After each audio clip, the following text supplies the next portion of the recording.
Hello नमस्कार दोस्तों, मैं शिवेंद्र आप सभी को स्वागत करते हैं शिवेंद्र ब्लॉग में। तो कैसे हैं दोस्तों, उम्मीद करता हूँ आप लोग बहुत अच्छे होंगे।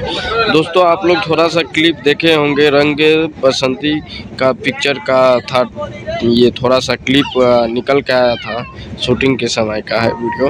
तो दोस्तों आप लोग समझ सकते हैं कि ठंड का सीज़न का पिक्चर आप लोगों को कैसा लगा। और आप लोगों को बहुत जल्दी आप लोगों को रंग दे बसंती को ट्रेलर देखने के लिए मिलेगा। 3 या 4 तारीख को रिलीज किया जाएगा। तो दोस्तों जो कि लाइव में बताए हैं खेसारी लाल यादव आप लोगों को साथ। और भाई लोग बहुत जल्दी आप लोगों को 2024 में धमाका होने वाला है। बहुत जल्दी आप लोगों को बीच बहुत बड़े लेवल का सॉन्ग शूट हुआ है और जल्दी से आप लोग 15 मिलियन क्रॉस करवा दीजिए खेसारी म्यूजिक वर्ल्ड को। तो भाई लोग ऐसे ही सपोर्ट करते रहिएगा और दिल से आप लोगों को धन्यवाद। चलते हैं अगली वीडियो मिलेंगे फिर से। आप लोग मेरे चैनल को सब्सक्राइब जरूर कर लीजिएगा।